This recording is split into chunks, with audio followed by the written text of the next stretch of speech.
Hi everyone, welcome to another episode of my NDIS journey. So as we've discussed before, one of my key goals in my plan is to live independently. And the way in which I'm going to do that is SDA.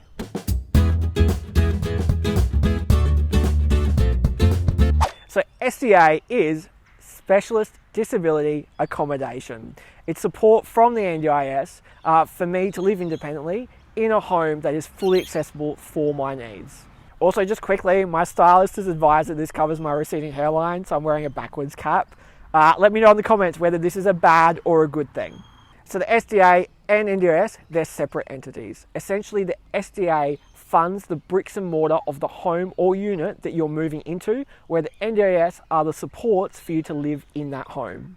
Just to complicate things a little bit further, I'm going to throw another acronym at you, SIL, Supported Independent Living. That's basically the supports collectively of the place you're moving into, but we're going to cover this in another episode because it's worthy of an episode all of its own. So how do you apply for SDA? The best way is for me to give you my own personal example. So I saw a property listed by Summer Housing, an SDA property that I then applied for. They gave me a conditional offer dependent on me being approved for SDA eligibility. So with them, I and my OT did a whole housing plan application demonstrating why this property was suitable for me.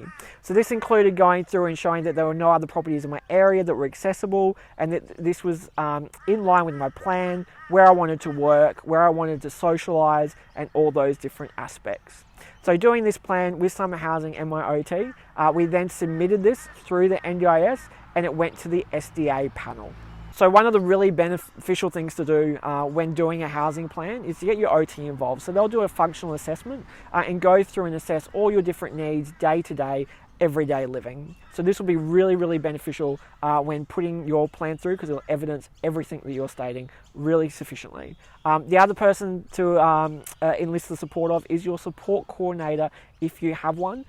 They do this every day. This is their bread and butter and they can fill in the blanks if you're unsure about the next step forward.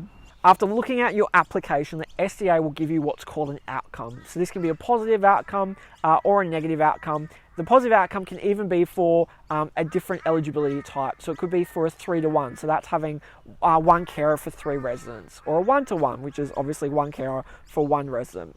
So if you're unhappy with the outcome that the SDA gives you, it is possible to appeal it. So you'll have essentially a 2-week period in which you can get back to them and say, this doesn't suit my needs.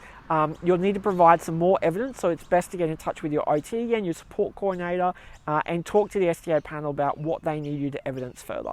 Personally, my outcome wasn't the one that I wanted. So I applied for a property that was 1-to-1, but I received a 1-to-3. So I appealed and went through the entire process, again, providing more information to evidence to them that it wasn't suitable, their outcome for me and the place that I wanted to move into. The great news is that the appeal worked and that I will be moving into my new home in the not too distant future. So this is part 1 of the SDA process.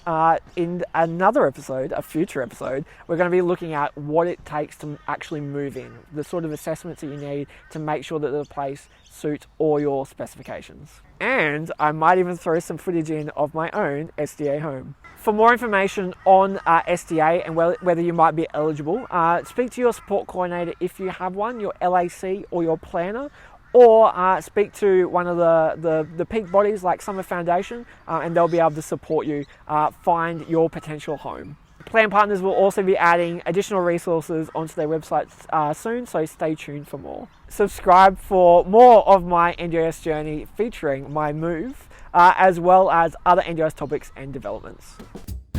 For more information on the NDIS and your journey, head to planpartners.com.au.